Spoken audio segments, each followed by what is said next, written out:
Hi hello ನಮಸ್ಕಾರ guys, welcome to mini blog.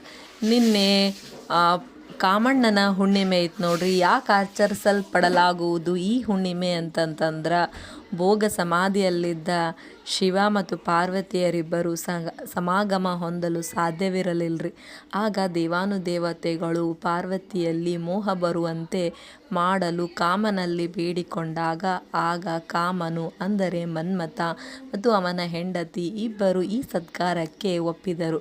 ಆಗ ಭೋಗ ಸಮಾಧಿಯಲ್ಲಿದ್ದ ಶಿವನಿಗೆ ಬಾಣಗಳಿಂದ ಹೊಡೆದು ಸಮಾಧಿಯಿಂದ ಎಚ್ಚರಗೊಳಿಸಿದರಿ ಶಿವನಿಗೆ. ಆಗ ಎಚ್ಚರಗೊಂಡ ಶಿವನು ತನ್ನ ಮೂರನೇ ಕಣ್ಣಿನಿಂದ ಕಾಮಣ್ಣನನ್ನು ಸುಟ್ಟು ಹಾಕಿದ.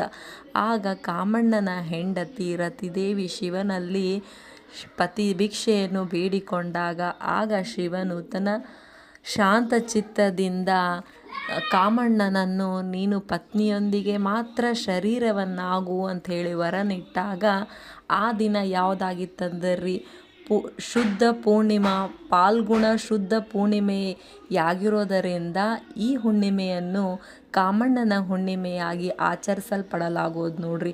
ನಮ್ಮಲ್ಲಿರುವ ಕೆಟ್ಟ ವಿಚಾರಗಳನ್ನೆಲ್ಲ ಸುಟ್ಟು ಹಾಕಿ ಒಳ್ಳೆಯ ಜೀವನವನ್ನು ನಡೆಸೋಣ ಅನ್ನೋದು ಮತ್ತೊಂದು ಉದ್ದೇಶ ನೋಡ್ರಿ ಇದರದು. ನಮ್ಮಲ್ಲಿರುವ ನೆಗೆಟಿವ್ ಥಾಟ್ಗಳನ್ನೆಲ್ಲ ಸುಟ್ಟು ನೋಡ್ರಿ. ಬಣ್ಣ ಆಡುವ ಉದ್ದೇಶ ಇದು ಒಂದೇ. ಬಣ್ಣದಲ್ಲಿ ಯಾವುದೇ ಭೇದ ಇಲ್ಲ.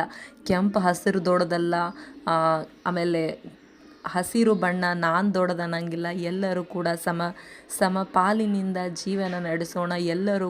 ಎಲ್ಲರೂ ಕೂಡ ಒಂದೇ ಅನ್ನುವ ಹೇಳುವ ಒಂದು ಸಂಕೇತ. ಆದ್ದರಿಂದ ನಾವು ಬಣ್ಣ ಹಬ್ಬವನ್ನು ಆಚರಿಸುತ್ತೇವೆ. ಎಲ್ಲರಿಗೂ ಕೂಡ ಹೋಳಿ ಹಬ್ಬದ ಶುಭಾಶಯಗಳು.